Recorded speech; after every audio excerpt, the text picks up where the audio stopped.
Okay folks, this is Try It Tuesday, and today I've picked this one. Okay, I think that's really lovely. Okay, which I'll, don't get me wrong, I will link everything below in the description box, okay, of this person. But I'm basing this week's on this. I like this wood effect here. I've got oh, anyway, I'll explain that in a minute. First off, I'd like to say why I pick what I do. And that's because, sorry, I got notifications coming up, that I go by eye. It's not by the person, it's not by anything, it's what I like to see and what I think, oh, I could most probably do that, and it would be an easy one to show, and that's what I'm going for. Okay, because I mean, I like the details on this. I like this you know, this thing here turned around and then it becomes a hole for the tag, which I thought that was actually a real clever idea here. And yeah, I like this, and this could be tape, it doesn't have to be, you know, this. And but what drew me was this wood effect. Okay, as you know, Tim Holtz got a really good embossing folder out, the wood effect. I haven't got that one because I've got an older type that I've had a long time. It's probably 10 years. Okay, one from Create and Craft. I think Sheena Douglas used to show us how to do things with this. But I've gone and looked at how they're doing it with the Tim Holtz one. So I shall also link a video on somebody, I can't remember the name now because I've only just watched the video last night, but I'll link her channel, and she's done like 4 or 5 different effects with the Tim Holtz one. So that's great. But like I said, mine's going to be different because I'm using that. And I really didn't see any point in buying the Tim Holtz one because I had this one. And it's a good excuse to get my big machine out because these are 8x8, so, which I've cut them down anyway. You don't need the 8x8. That was when, I think it was when card making got big, you know, went from like 6x6 to 8x8. So they was bringing out embossing folders 8x8 for the cards and things like that. My machine is a little bit on one side, you know, I've cut this down, and the pressure was a little bit uneven there, but do you know what, I don't mind. Nothing, it doesn't matter anymore, does it?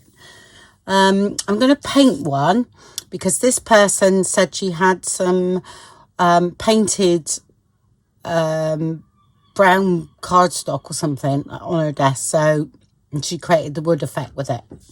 How she done it, I haven't even read it. I've literally just saw that picture and I thought, I've got to do it. Yeah, so I've already embossed mine. I'm wondering with paint whether it might be an idea to paint first and then emboss it.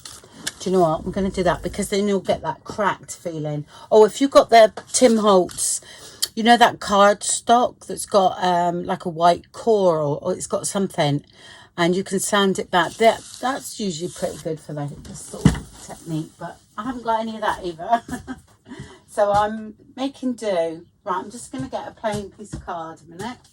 I'm just thinking the painted version might be better without the embossing done first.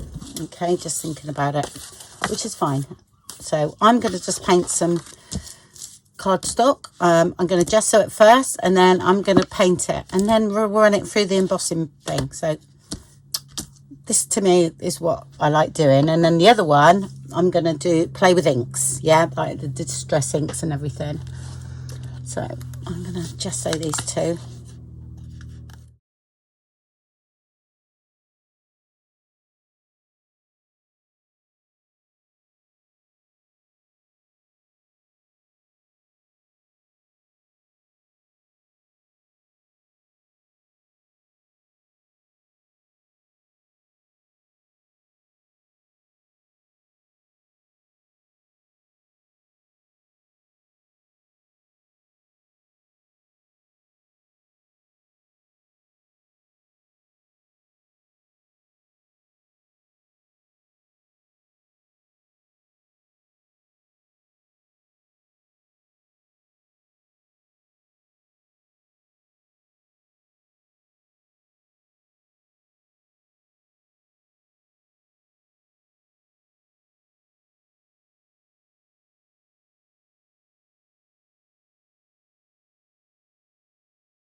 Right, I'm not worried about the edges. Here we go. I'm just get that dry, and then we'll paint over the top.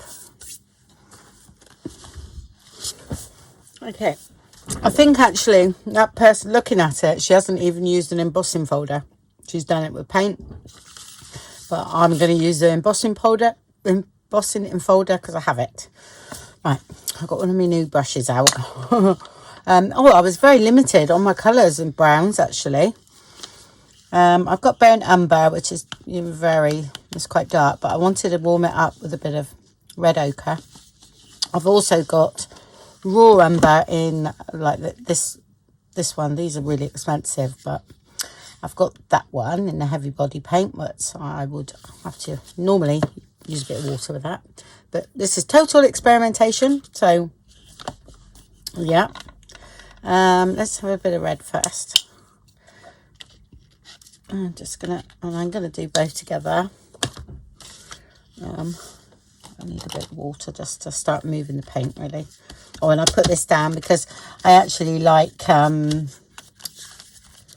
you know, using, if I get paint all over here, I quite like those. So the backdrops.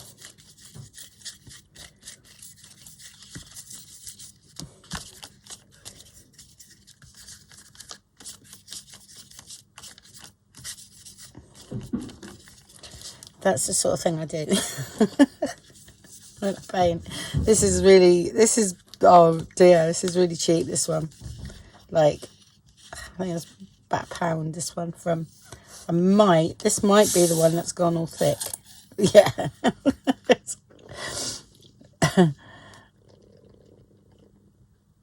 Yeah. So let's see if we can. Oh. I'm not sure whether this is any good actually. I hope I've got another, what is it, burnt umber. Gosh, I haven't seen any at all. Let's see. I'm just manoeuvring it a bit, trying to. It's not hard. It's just like separated, so something's coming out. So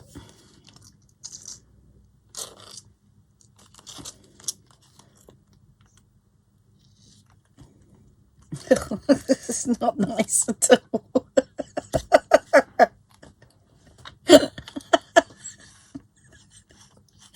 Oh well. See, use your paints up or buy better quality. Oh dear. Sorry folks.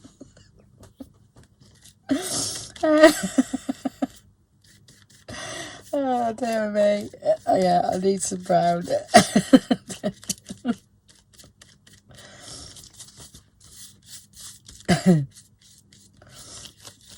Oh dear.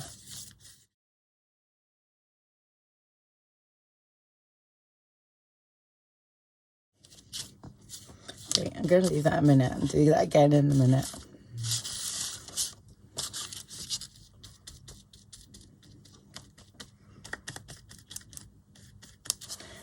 And yes, roll your sleeves up.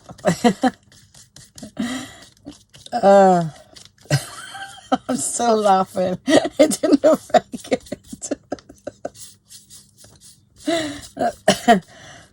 Oh dear.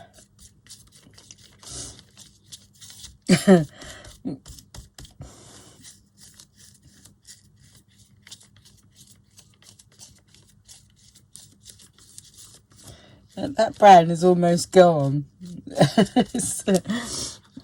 Okay. I am going to put a couple more layers on. I'm going to try and find another one. Right, let's see. Oh, let's try a bit of that.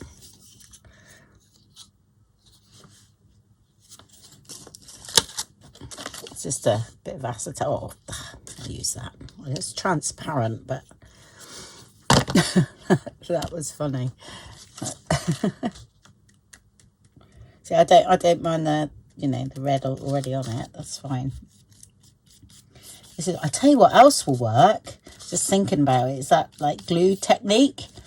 You know, where you put the you paint it and then you put glue over the top, and then you put a paint over the top once it's sort of semi-dry. I think Yvonne done a video on that recently, or not recent, but I'll try and find that video and post that, because I reckon that technique would work if you haven't got an embossing folder.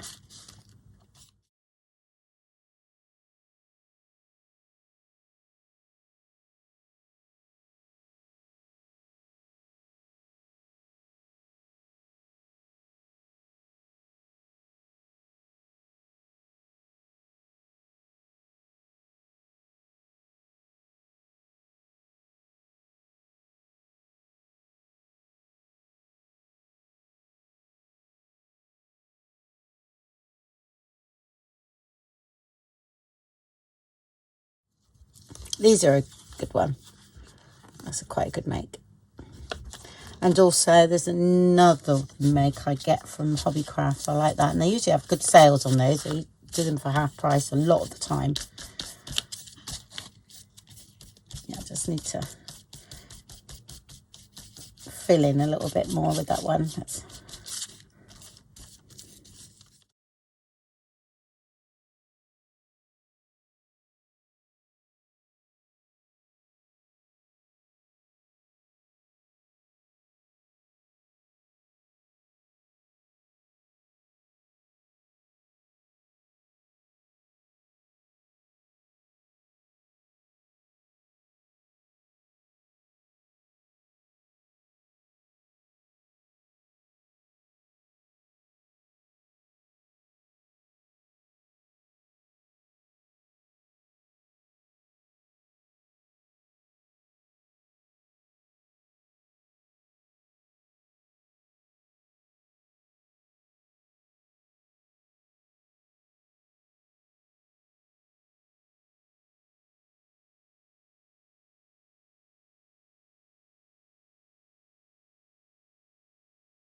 That's why I just use all that up.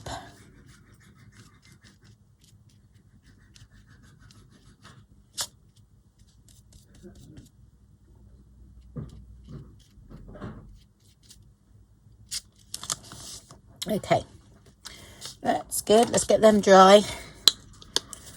And I think I've finished with those, so I'll get them out of the way. Okay, that's done. All right, but what I'm going to do is let it harden up even more while we do the other ones. Okay. All right, another little tip. I don't know if you use gesso, and acrylic paint does it as well. If you hold the heat gun really close to it, you can get it to bubble up, and it creates quite a nice bit of texture. I'm not sure whether you can see it. I've got little pieces here, right there somewhere, just about there.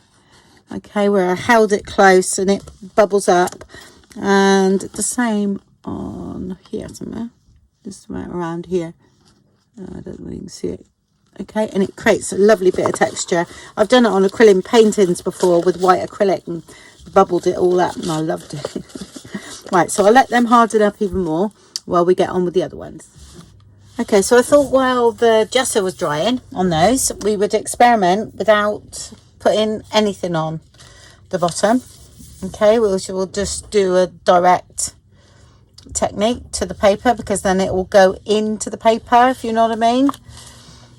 So I've got walnut stain, ground espresso, vintage photo, and I've also got gathered twigs in the oxide, and I've got vintage photo in this thing, and I've also got some black.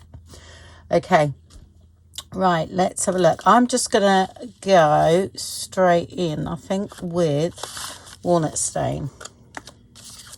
And what side have I got? Yeah, I've got the sort of the lumpier bit, I think, and that's quite lumpy as well there, so that's quite nice. Oh, let's do one way. Okay, let's do that one that way and that one that way. Okay, right, and I'm just going to go in like this, see what happens, and then I'm going to spritz with water to bleed that out a bit, so we do want it, you know, in there as well. And then these bits will be highlighted with darker in the end. So okay, I know what to do. Let's do this first. Vintage photo, because we want that in there. There we go. Bit of water. Ooh, have to put some in there.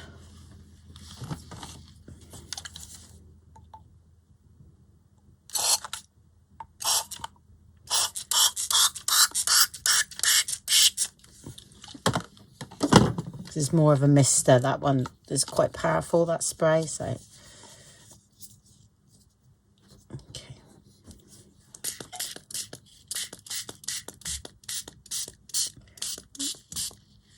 So we do want it to bleed.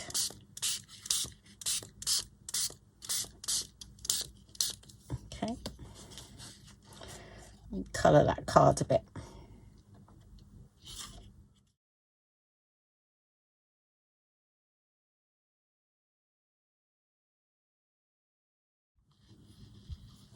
I was just looking at that. Personally, I think that's the back side of the card, you know. So I'm going to go do this one instead. Ooh, keep picking up that one. It's the one that doesn't work. Okay, so I don't know. I just, it looks like the back. So I'm just going to do both sides and go from there, really. I'm not going to bother doing that over the top yet. Let's get some...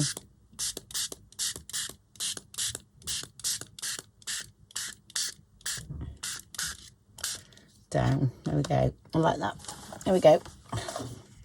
This one, of course, has bled because of putting the wet stuff on and, you know, with the ink, but that's no problem at all, because you can actually go over now with, and just go over that.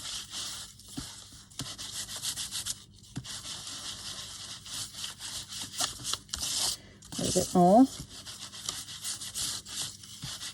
This one didn't emboss so well here, so it's a little bit flatter there, but it's still picking up, so that is great. And it's definitely better than that side, I think.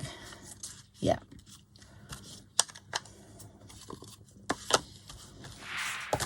Okay, right, so here are those two. My gosh, look, different. Yeah, yeah, it definitely looks like the inside to me. But those are great. I'd use both of those, definitely. Perfect. Right, now the gesso ones.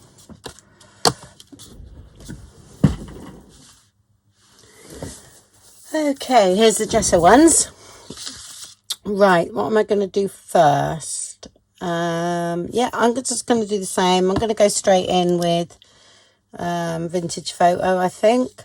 I might do another colour on that one. I might do blue or something. Let's just get that going. Bit of water. I'm just going straight in, if you know what I mean. Yeah, I like that. You can see what I'm doing. I'm letting it sort of run down those bits in there. I quite like that. So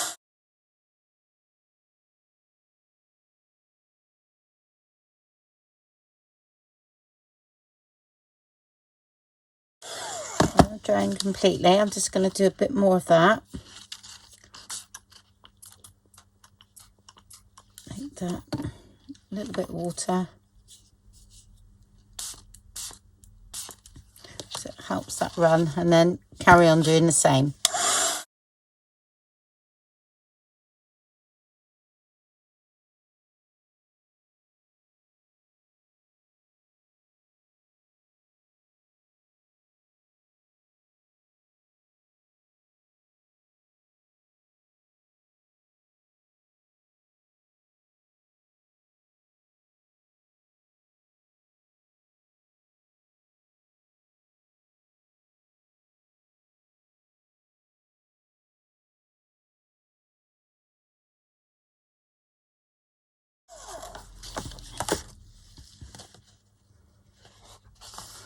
Okay. A bit of walnut stain now. Do want a bit of black actually on this one. So I'm quite liking this bit here. So let's have a bit of this.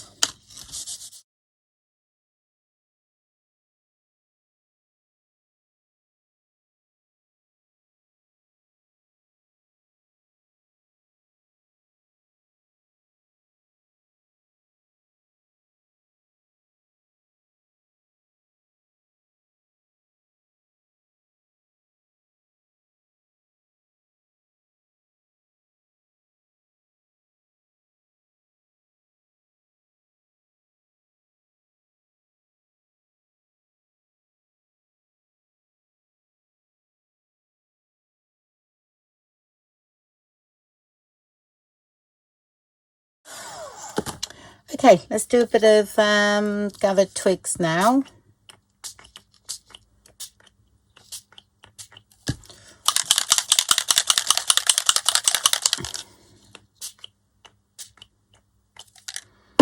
Okay.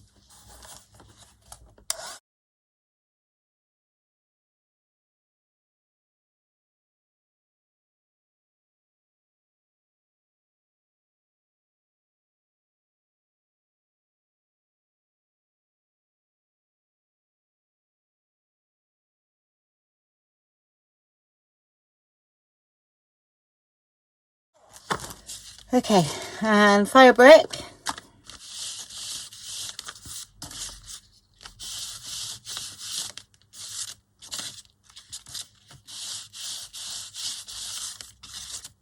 Oops.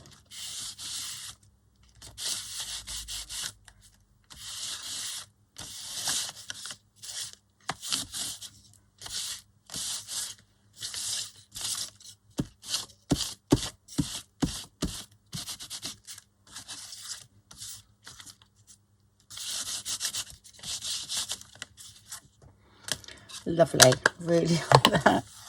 That's cool. I'll dry that.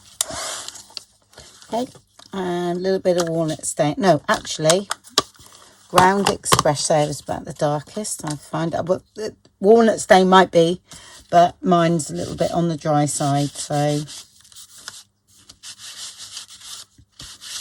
I can't remember. I haven't got my swatch anymore. I used to have it, but okay.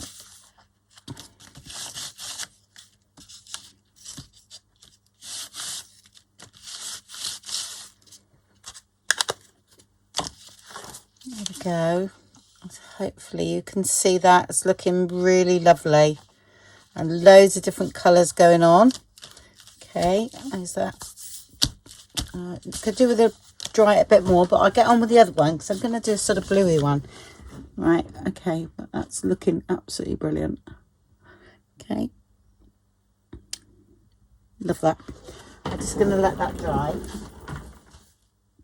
Okay, I think I'm going to use a bit of Mermaid Lagoon and yeah,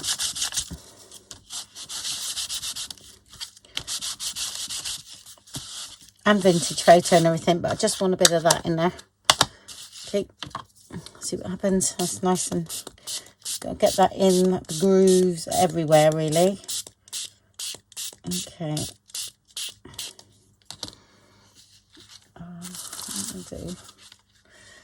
Right, I'm just going to put them on as well. Okay.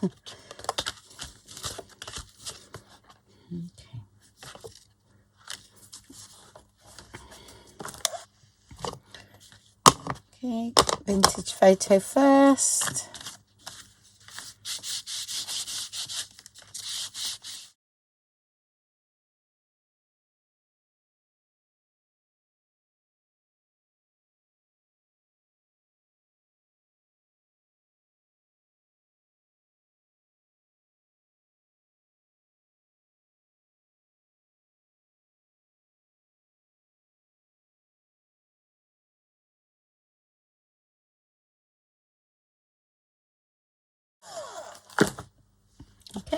It's coming on lovely, and then it's on the top now.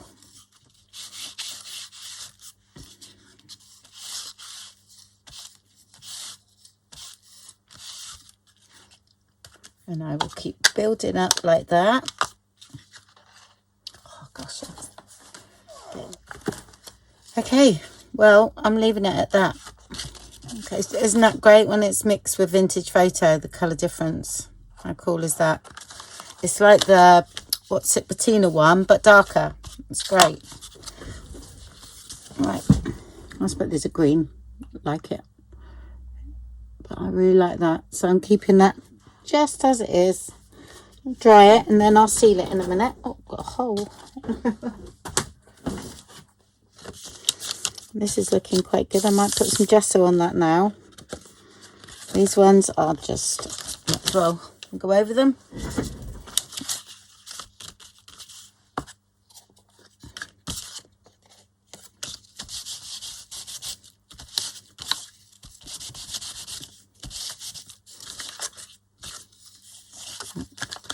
Should be that way.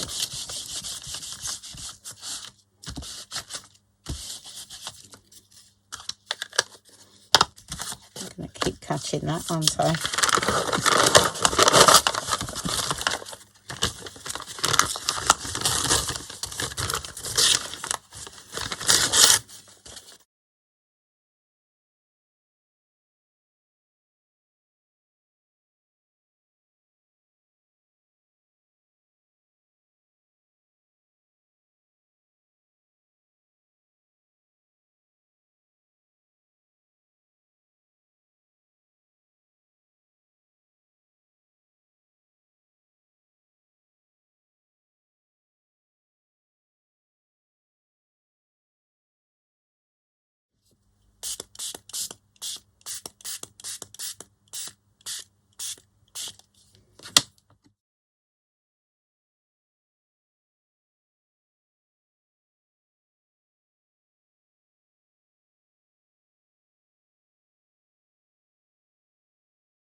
Right, results. Okay.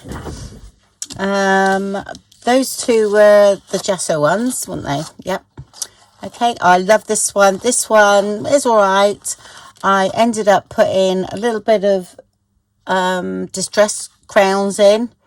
Okay, because I had a nice bit of black somewhere here and I quite like that. So I just went over and just played. I'd done that on off camera because I wasn't sure where it was going to work. And then I was going to tell you anyway. So I didn't film that bit. And this one I absolutely love. My favourite, but that could be because of the colour. Okay. Out of these two, these were just plain card. This one is okay, but this one's brilliant. I love this one. So those two are my favourite.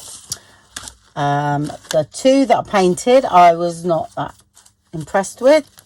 I put them through the embossing machine, so it's definitely better done first, not after. So that answered my question there. I thought, oh, perhaps do it after, it'll give a better impression, but it didn't really.